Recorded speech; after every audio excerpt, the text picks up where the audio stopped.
네가 어찌하여 내 형제를 비판하느냐? 어찌하여 내 형제를 업신여기느냐? 우리가 다 하나님의 심판대 앞에 서리라. 기록되었으되 주께서 이르시되 내가 살았노니 모든 무릎이 내게 꿇을 것이요 모든 혀가 하나님께 자백하리라 하였느니라.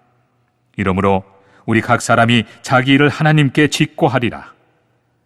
그런즉 우리가 다시는 서로 비판하지 말고 도리어 부딪힐 것이나 거칠 것을 형제 앞에 두지 아니하도록 주의하라. 우리가 살면서 지혜를 얻습니다. 삶의 섭리를 알게 돼요. 자연의 질서를 알게 돼요. 그리고 하나님께서 모든 만물에 역사하시는 그 이치들을 보고 놀라워하게 됩니다. 사람의 지혜가 얼마나 작은 것인지 하나님을 알면 알수록 우리의 지혜는 작고 작다는 것을 깨닫게 됩니다. 우물 안에 있는 개구리가 언제 세상이 넓다는 걸 알게 될까요? 우물에서 뛰쳐나왔을 때야 비로소 세상이 넓다는 것을 알게 돼요. 시냇가에 개울에 있던 작은 물고기가 언제 세상이 넓다는 걸 알게 될까요? 강으로 나아가고 바다로 나아갔을 때예요. 그제야 비로소 그것을 보고 경험하면서 넓다라는 것을 깨닫게 되죠. 믿음의 자녀들, 언제 하나님을 알게 되냐? 그 사랑과 은혜를 경험하게 될 때, 하나님의 은혜가, 하나님의 사랑이 얼마나 넓고 높고 깊은지 그것을 깨닫게 될 때 비로소 하나님의 이름을 부르면서 놀라워합니다. 하나님을 알아가면 알아갈수록 그 마음은 벅차오르고 그 심장은 무겁게 뛸 수밖에 없습니다. 반면에 여러분, 지혜가 부족하면 어떻게 될까요? 믿음이 작은 사람은요, 품 안에 있는 아이와 같아요. 아직 많은 것을 모릅니다. 자기의 손에 주어진 것밖에 몰라요. 젖병 하나 주어주면 그것이 세상의 전부인 줄 알아요. 믿음이 작아서 그래요. 하나님의 마음보다는 자기의 마음이 우선이에요. 하나님의 생각보다는 자기의 생각이 중요해요. 아직 지혜가 부족하고 하나님을 잘 모르기 때문에 그렇습니다. 지혜가 없으면 어리석은 자는 하나님이 없다 한다 그랬어요. 호세아 선지자는 이렇게 말했습니다. 6장 3절 말씀이에요. 시작. 그러므로 우리가 여호와를 알자. 힘써 여호와를 알자. 그의 나타나심은 새벽빛같이 어김없나니 비와 같이 땅을 적시는 늦은 비와 같이 우리에게 임하시리라. 여호와를 알자. 힘써 여호와를 알자. 없는 하나님을 알자는 게 아니에요. 그의 나타나심은 새벽빛같이 어김이 없으시다. 그러니 어김없는 하나님, 그 하나님을 더 힘써 알자라는 것이죠. 하나님을 알면 알수록요, 우리는 하나님을 신뢰하게 됩니다. 우리의 삶에 하나님의 역사를 기대하고 기다리게 돼요. 하나님의 역사가 더딜 때에도 인내할 줄 알게 돼요. 하나님을 알기 때문에 그렇습니다. 하나님은요, 우리를 영원히 놓치지 않으실 겁니다. 하나님은 언제든지 우리를 도우실 것이고 우리의 피할 길을 열어주실 줄을 믿습니다. 오직 하나님의 은혜로 살아가면서 어느 때든지 하나님의 역사와 은혜를 사모하는 여러분들 되시기를 바랍니다.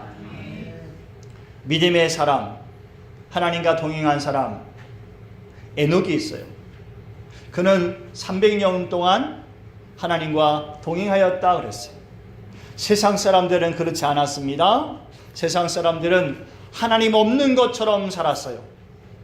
그럼에도 에녹은 오직 하나님의 은혜로 살아가는 사람이었어요. 하나님이 안 계시면 자기도 없는 것처럼 살았고요. 하나님이 계시면 세상의 모든 것을 얻은 것처럼 살았습니다. 하나님의 에녹을 보실 때 기뻐하실 수밖에 없었어요.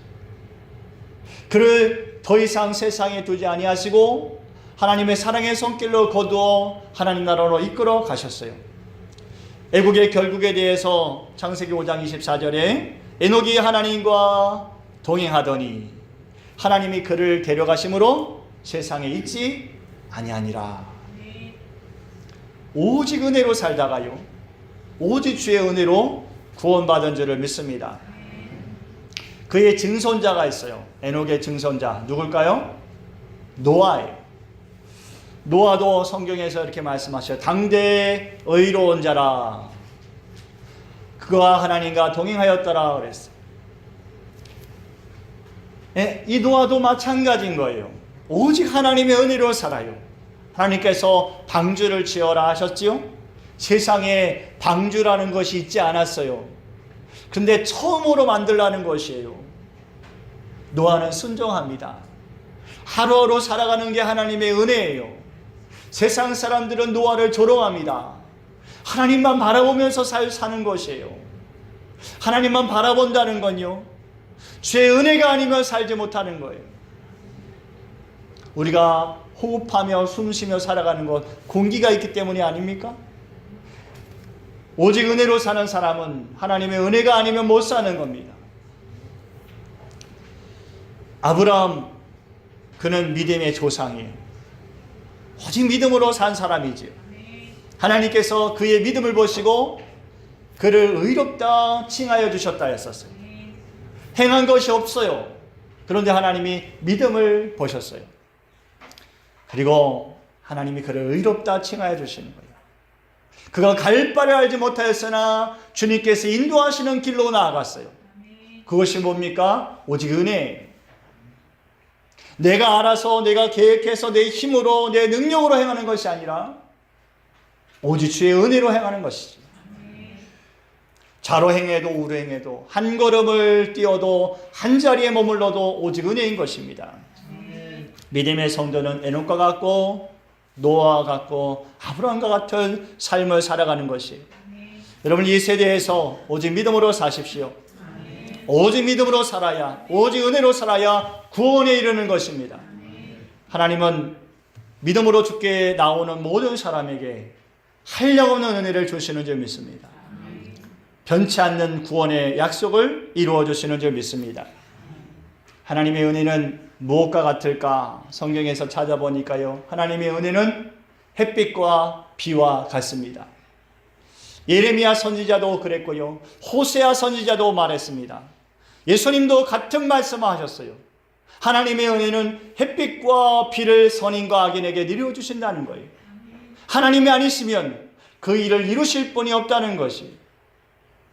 하나님의 은혜는 우리의 모든 삶의 자리에 햇빛과 비와 같습니다.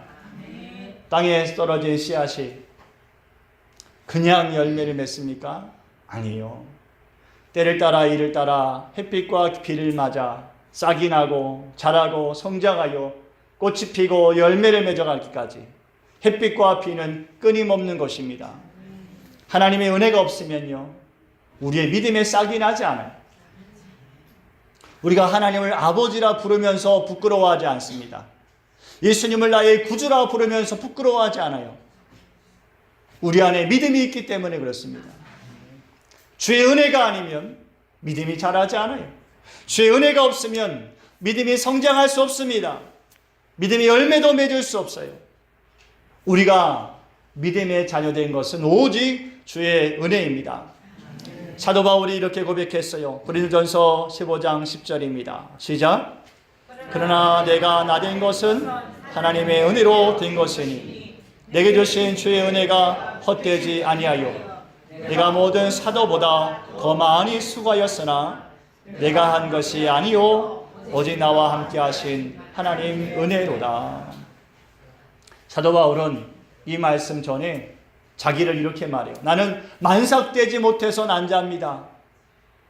나는 사도 중에서 가장 작은 자입니다. 나는 교회를 핍박했습니다. 나는 사도라 칭함을 받기에도 감당하지 못할 자입니다. 자기는 자기를 그렇게 속여요. 그리고 나서 말하는 것이 이거예요. 나된 것은 오직 주의 은혜라. 참 부족한 사람이에요. 그런데 하나님께서 택하여 주셨고 불러주셨다는 거예요. 그리스도의 복음을 전파하는 사도가 되게 해주신 거예요. 하나님의 은혜예요. 그가 다른 사도들보다 더 많이 수고하였다였어요. 그럼에도 불구하고 사도 바울은 말합니다. 내가 행한 것이 아닙니다. 오직 주의 은혜입니다. 모든 것이 주의 은혜로 되는 것이기에 여러분, 우리의 삶에 소망이 있습니다. 내 힘으로 해야 된다면 그것은 절망일 것입니다. 그러나 주의 은혜로 되기 때문에 우리에게 소망이 있는 줄 믿습니다. 은혜가 아니면 누구도 하나님 앞에 나올 자가 없어요. 죄 아래 종된 자가 어찌 하나님 앞에 나아갈 수 있습니까? 죄의 사슬에미어 어두운 그늘 아래 있던 자가 어찌 빛 가운데 담대히 나아갈 수 있습니까? 오직 주의 은혜인 줄을 믿습니다. 주의 은혜가 아니면 누가 하나님 나라에 들어갈 자격을 가질 수 있겠어요?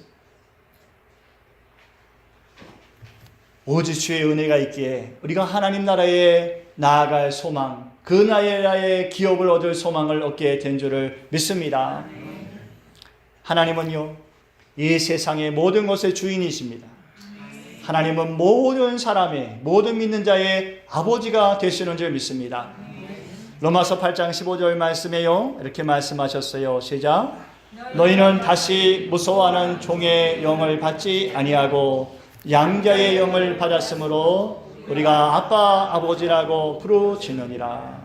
예수 그리스도의 은혜로 하나님의 영을 받고 그 영이 우리 안에 계셔서 우리로 하나님을 알게 하시고 하나님께 나아가는 모든 자에게 하나님을 아빠 아버지라고 부를 은혜를 허락하시는 줄 믿습니다. 오직 은혜가 아니면 안 되는 일이에요. 사람이 어찌 하나님을 아버지라 부를 수 있겠어요? 은혜이기 때문에 가능한 줄을 믿습니다. 하나님이 우리 아버지 되시기를 기뻐하시는 줄 믿습니다. 또 우리가 하나님의 자녀로 살아가는 모습을 보시면서 기뻐하시는 줄을 믿습니다. 하나님이 우리 아버지시고 우리가 하나님의 자녀이기에 하나님께서 우리에게 원하시는 일 중에 한 가지가 오늘 본문 말씀에 쓰여져 있어요. 그것은 무엇이냐? 서로 존중하며 사랑하며 살라는 것이에요. 여러분, 세상의 모든 부모가 자기 자식이 다른 사람에게 비판받는 일을 좋아할 사람이 어디 있어요? 다른 사람이 자기의 자녀를 업신여기는데 그것을 기뻐할 부모가 누가 있습니까? 그것은 매우 속상하고 마음 아픈, 가슴 아픈 일이에요. 세상의 미물들도 자기 자식을 아낄 줄 알지 않습니까? 예. 자기의 생명이 위태로워도 자기 자식을 지키기 위해서 자기의 생명을 버리는 거예요. 그게 세상 미물들도 하는 일. 하물며 여러분, 사람이겠습니까? 하물며 모든 일에 은혜를 더하시고 구원의 소망을 주시고 구원의 역사를 이루신 하나님이 하나님의 자녀가 세상 가운데 비판받고 업신여김을 받는 일을 하나님이 그냥 두고 보시겠습니까? 하나님은 능히 모든 일 가운데 우리를 보호하시고 구원하실 줄 믿습니다. 그러므로 여러분, 우리가 하나님의 거룩한 자녀가 되었다면 우리가 비판하거나 업신여기는 일이 없어야 할 줄 믿습니다. 하나님은 자녀들이 그런 것들을 다 멀리하게 원하세요. 비판할 일이 있으면 오히려 그를 위해 기도하십시오. 업신여기는 마음이 생긴다면 오히려 십자가 앞에 나아가 납작 엎드리십시오. 주님은 그것을 기뻐하시는 줄을 믿습니다. 우리가 비판하고 업신여긴다면요, 그를 붙드시고 은혜를 허락하시고 그를 이끄시는 하나님의 역사를, 하나님의 은혜를 헛되이 여기는 일밖에 되지 않아요. 예수님께서 세상에 오셔서 제자들을 부르시죠. 몇 명입니까? 12명의 제자를 부르셔요. 여러분, 그 사람들이 어떤 사람들이요? 세상에서 비판받던 자들입니다. 세상에서 업신여김을 받던 사람들이요. 그들은 세리였고 어부였고요, 가난한 사람들이었어요. 보잘것없는 사람들이었어요. 그런데 예수님께서 그들을 부르셔서 예수님의 제자가 되게 하셨어요. 예수님이 높임을 받는 사람들, 존경받는 사람들을 제자로 부르셨다면 어땠을까요? 그런데 예수님은 부자를 부르신 것도 아니고 바리새인을, 제사장들을 부르신 것이 아니에요. 예수님은 죄인과 세리들을 부르셔서 그들의 친구가 되어주셨어요. 왜 그러셨다고 생각하십니까? 무엇 때문일까요? 예수님 왜 그러셨을까요? 여러분, 그들은 비판받고 업신여김을 받던 그들은 오직 주의 은혜로 살 수 있기 때문입니다. 주의 은혜가 아니면 살 수 없는 사람들이기 때문에 그들을 택하여 주신 거예요. 그들은 오직 주의 은혜로 변화될 수 있어요. 그들은 오직 주의 은혜로만 새 사람이 될 수 있었어요. 그래서 예수님이 그들을 택하여 부르신 것입니다. 조각을 하는 작가가 있어요. 여러분, 이 사람은 그 자기가 아름다운 작품을 조각하기 위해서 어떤 것을 택할까요? 이미 아름답게 잘 만들어진 조형물을 택할까요? 아니면 투박한 나무를 택할까요? 투박한 나무를 택하는 것이죠.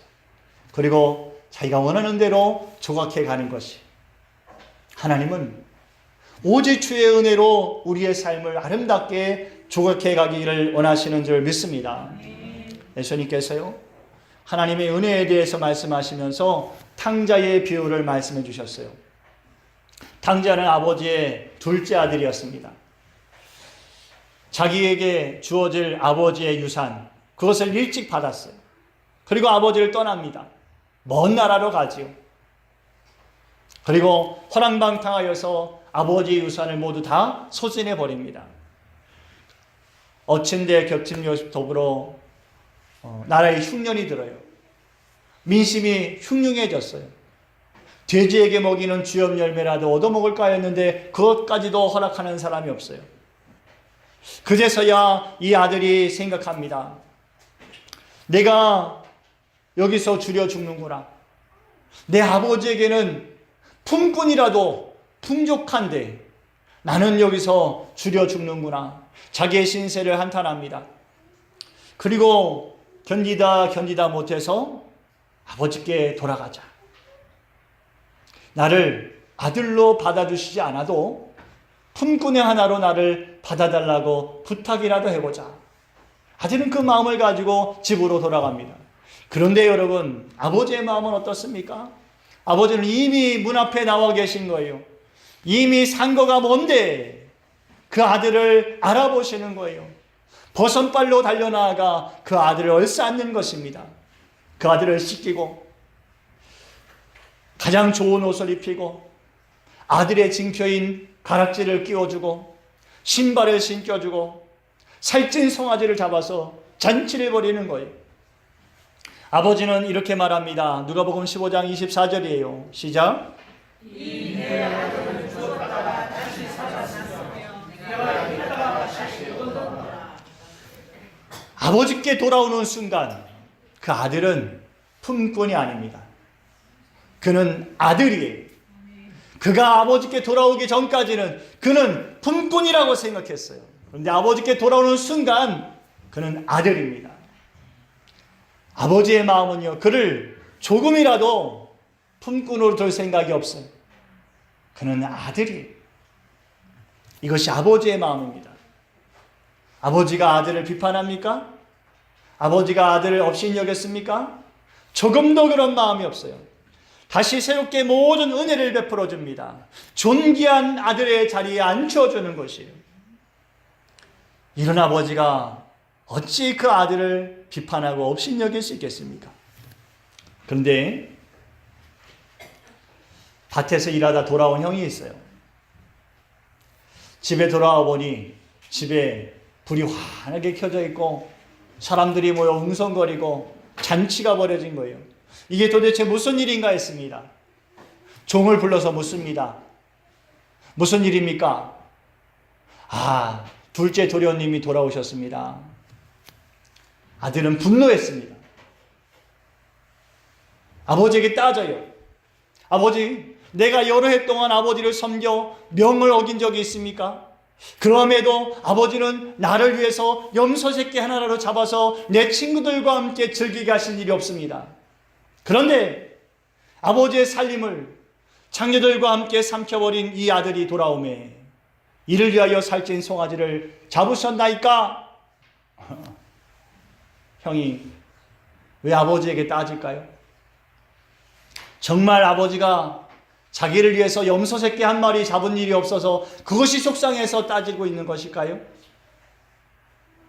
그렇다면 그는 집안에 잔치가 없어도 오늘 저녁에 아버지께 따졌어야 돼요. 근데 잔치가 버려졌기 때문에 아버지에게 따지는 거 아닙니까? 왜 따지는 것이에요? 아버지에게 몹쓸 짓을 하고 집 나갔던 동생이 집으로 돌아왔을 때 그가 헌대받는 것이 못마땅한 겁니다. 염소 새끼 한 마리 때문에 섭섭한 게 아니에요. 동생이 돌아와서 환영받는 모습을 보면서 그것이 속상한 거예요. 동생은 잘못했고 그 잘못에 응당한 징계를 받아야 되고 품꾼으로서도 내쫓지 않으면 다행인데 아버지는 오히려 반대인 거예요. 아버지의 마음은 그를 업신여기거나 비판하는 마음이 없어요. 근데 형의 마음은 그렇지 않아요.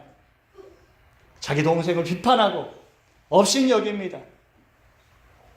아버지는 아들에게 이렇게 말합니다. 31절 32절 말씀이요. 시작. 아버지가 이르되 이에 너는 항상 나와 함께 있으니 내 것이 다 내 것이로되 이 내 동생은 죽었다가 살아났으며 내가 잃었다가 얻었기로 우리가 즐거워하고 기뻐하는 것이 마땅하니라 하니라. 아버지는요 큰 아들에게 항상 은혜를 베풀어 주셨어요. 내게 있는 것이 다 내 것이다. 여러분 아버지의 것이 다 여러분의 것입니까? 예, 구원한 자에게 주실 줄 믿습니다. 얻지 못하면 구하지 않음이라 하셨습니다. 여러분 아버지께서 우리에게 항상 좋은 것을 주셔요. 원한다면 이 큰아들에게 더 많은 것을 주실 수 있는 분이 아버지셔요. 그런데 아들은 자기에게 주어질 은혜를 헤아리지 못하고 동생에게 베풀어진 작은 은혜에 배아파하고 있는 것이에요. 여러분 우리가 하나님 아래 오직 하나님의 은혜 아래 한 형제 되지 않았습니까? 우리가 서로 비판하고 업신여기는 일은 여러분 이 큰 형과 같은 일을 하고 있는 것이에요. 이것이 아버지의 마음을 이해하지 못하는 그 마음이에요. 어리석은 마음이죠.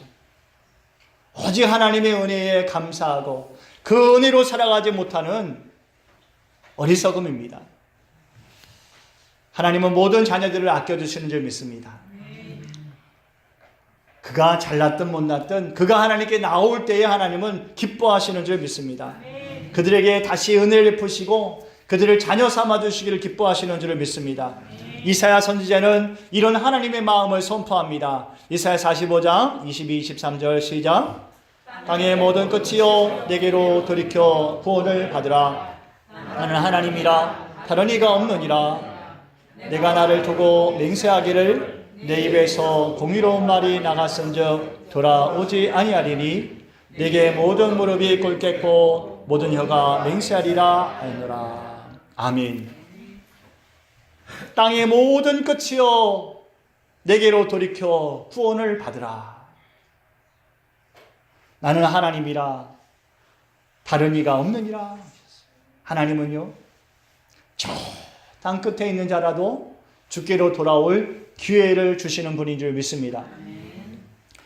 모든 백성에게 믿음의 기회를 주셔요. 믿는 자에게 감사의 기회를 주시고 충성된 자에게 헌신의 기회를 주시고 상급의 기회를 주시는 줄을 믿습니다. 하나님께 돌이키는 자 하나님은 그에게 기회를 주십니다. 모든 기회가 하나님께부터 우리에게 주어진 것이 사람이 기회를 준 것이 아닙니다. 여러분 목사가 여러분에게 기회를 준 것이 아니에요. 하나님이 여러분에게 기회를 주신 것입니다. 사람이 기회를 준 것이 아니기에 사람이 주인 노릇할 여지가 없어요. 오직 하나님만 그곳에 계셔야 하는 줄 믿습니다. 누구든지 자기를 스스로 의롭게 선하게 지혜롭게 생각하면요 남을 판단하고 비판하게 돼요. 그러나 여러분 하나님의 은혜 앞에서 우리는 남을 판단하거나 비판할 업신여길 자격이 없습니다. 하나님은 기회를 주시고 누구든지 스스로 자원함으로 하나님께 나와 엎드리기를 원하시는 줄 믿습니다. 자원해야 돼요. 하나님이 기회를 주실 때 지금까지 은혜를 주셨고 또 기회를 주셨으니 우리는 자원함으로 나아가서 회개하고 자원함으로 나아가서 감사하고 자원함으로 나아가서 헌신할 수 있는 믿음의 삶이 되어야 할 줄을 믿습니다. 은혜를 주셨기 때문에 자원하는 것이에요. 하나님 우리가 자원함으로 행하기를 원하시는데, 여러분 우리가 남의 비판을 두려워해서 선을 행한다면, 남들에게 인정받기 원해서 선을 행한다면 하나님 원하시지 않는 것이, 오직 주의 은혜에 감사하고 그 은혜에 감사함으로 자원함으로 행하시기를 바랍니다. 말씀을 정리하고 마치겠습니다. 믿음이 형식에 머무를 때 그것은 아무것도 아닙니다. 그러나 믿음이라는 형식 안에 은혜가 채워질 때에 그것은 참으로 아름답고 신비한 것이에요. 우리에게는 그 믿음에 채워질 하나님의 은혜가 필요합니다.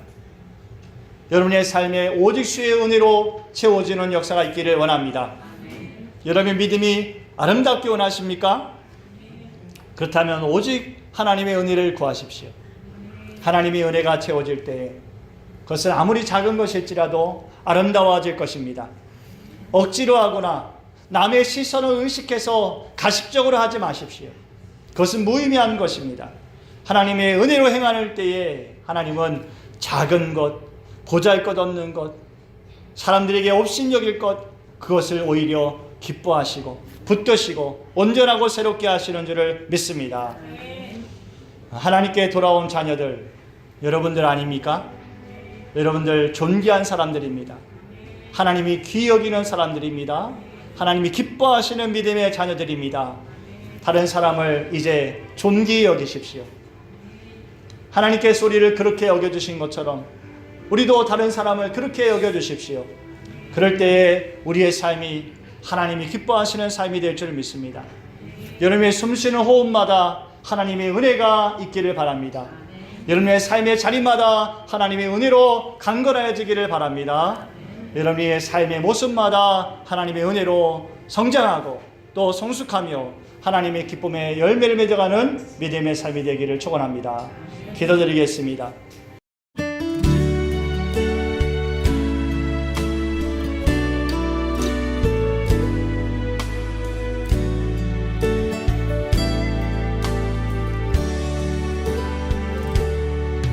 나의 피난처 예수 의지해요. 나의 피난처 예수 의지해요. 나의 가는 길에 거센 바람 몰아쳐와도 나의 피난처 예수